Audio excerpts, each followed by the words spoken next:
Bonjour à tous, nous sommes au forum Les Voix de la Pauvreté en compagnie de Jacques Toubon, défenseur des droits. Donc Jacques, bonjour. Bonjour. Alors, est-ce que vous pouvez nous dire quelques mots sur le rapport de la pauvreté? Qu'est-ce qui vous a marqué dans ce rapport?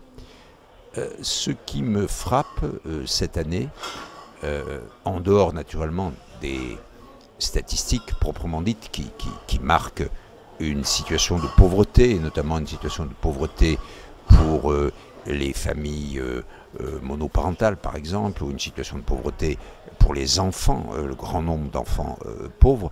En dehors de ces statistiques, ce qui me frappe dans le rapport du Secours catholique, est parce que ça rejoint complètement la mission et le combat du défenseur des droits, c'est la constatation qu'il existe dans notre pays beaucoup de situations que j'appellerais de ségrégation, de relégation. C'est en particulier des inégalités territoriales très très fortes, et liées avec cela de grandes difficultés d'accès aux droits. Or, le défenseur des droits, une de ses missions, c'est de faire en sorte que chacun puisse accéder également aux droits.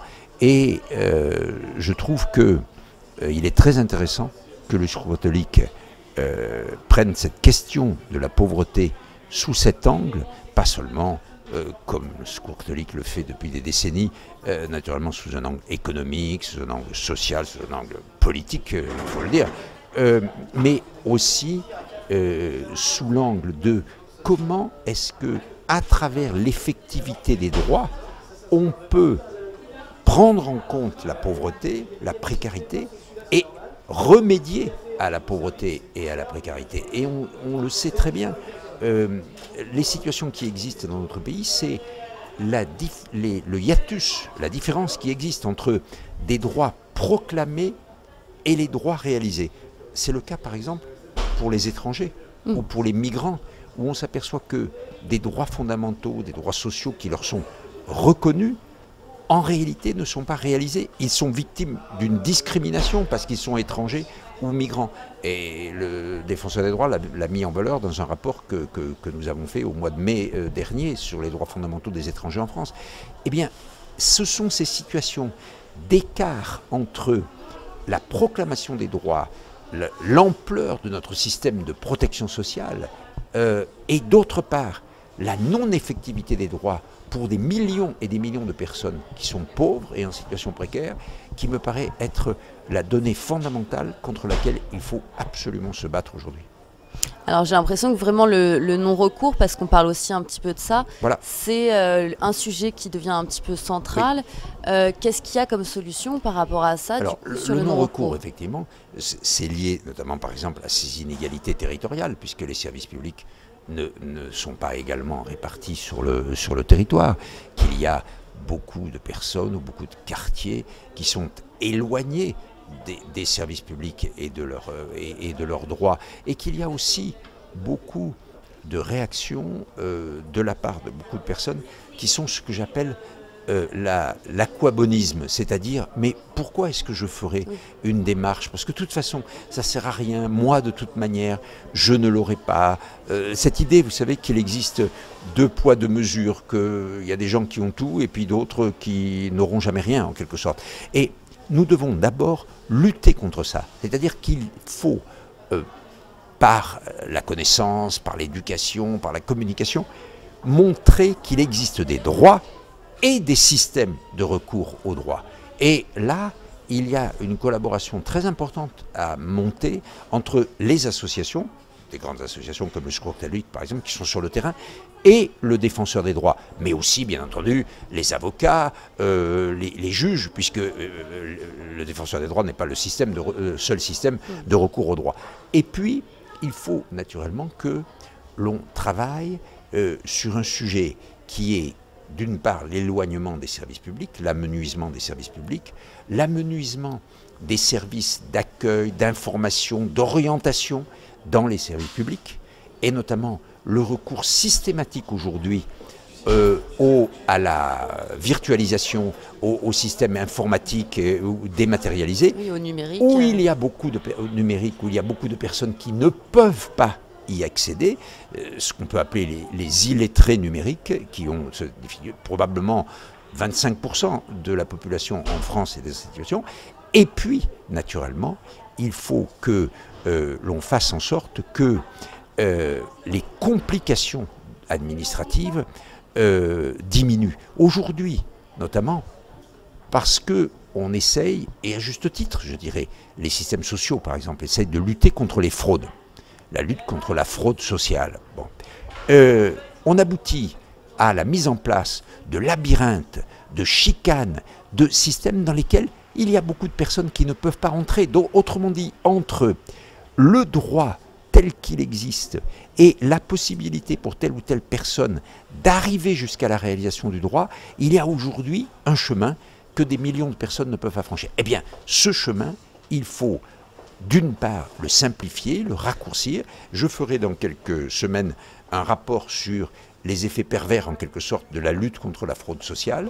Et puis, d'autre part, bien entendu, il faut toujours accompagner les personnes qui sont les plus éloignées du service public, les plus éloignées de leurs droits. C'est pour ça que, par exemple, lorsque on met en place des procédures numériques, des papiers en ligne, des sites comme dans les caisses d'allocation familiale ou à Pôle emploi, par exemple, je demande toujours, pour ma part, qu'il y ait une possibilité, soit d'alternative, papier, soit d'accompagnement pour les personnes qui, justement, souffrent de ce que j'ai appelé tout à l'heure l'illettrisme numérique. D'accord. Alors, vous parlez de fraude, vous avez parlé tout à l'heure de ségrégation. Il y a cet après-midi un atelier sur les stéréotypes. Est-ce que vous avez un mot à dire sur les préjugés en votre qualité de défenseur des droits? Bien entendu que ce que je viens d'expliquer n'épuise pas le sujet, car en réalité, il y a dans notre société des structures, au sens sociologique de ce mot, des données fondamentales dont font partie les préjugés, les stéréotypes, les représentations, qui conduisent à ces effets, naturellement.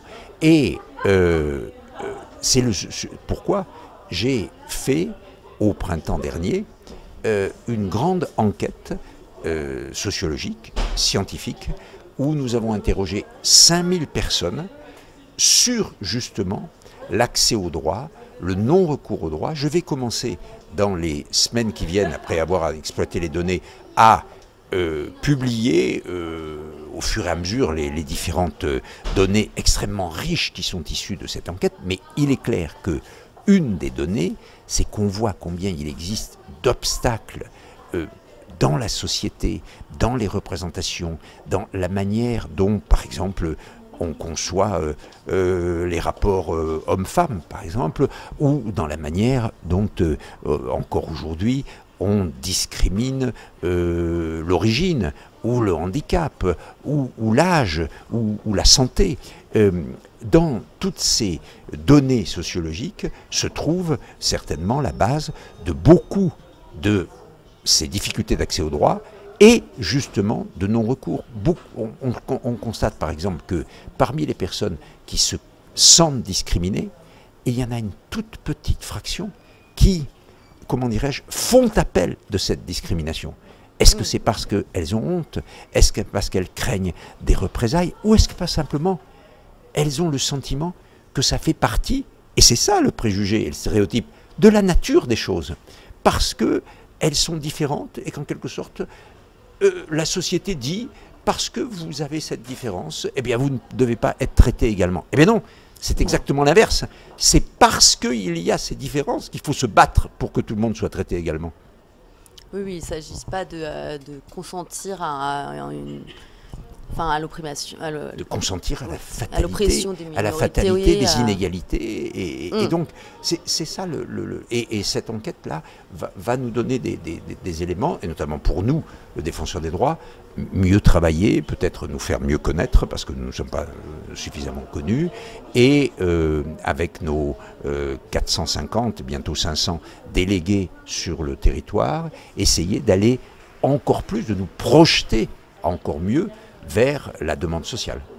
Alors avant de passer à la dernière question, vous venez de dire le défenseur des droits n'est pas assez connu. C'est l'occasion de faire un topo, 2 minutes à peine, sur du coup c'est quoi un défenseur des droits, c'est quoi son rôle. Profitez-en, vous êtes à la télé. Le défenseur des droits, c'est une autorité administrative indépendante qui est incarnée aujourd'hui par un homme, ça pourrait être une femme, je veux dire, c'est une seule personne, mais qui travaille avec 250 experts autour de lui à Paris, 450 délégués bénévoles sur le territoire, qui chaque semaine reçoivent les personnes, traitent. Nous traitons chaque année à peu près 80 000 réclamations, 80 000 dossiers, et nous agissons dans 4 domaines. Les relations entre les usagers et les services publics, et notamment les services sociaux, allocations familiales, chômage, assurance maladie, etc. Deuxièmement, la lutte contre les discriminations et la promotion de l'égalité. Troisièmement, la protection et la promotion des droits des enfants. Et quatrièmement, le contrôle de ce qu'on appelle la déontologie de la sécurité, c'est-à-dire les règles qui régissent le comportement professionnel des forces de sécurité, police, gendarmerie, gardiens de prison, etc. Voilà.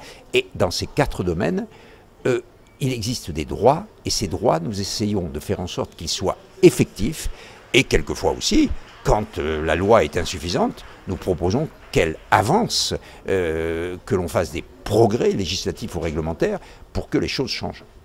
D'accord.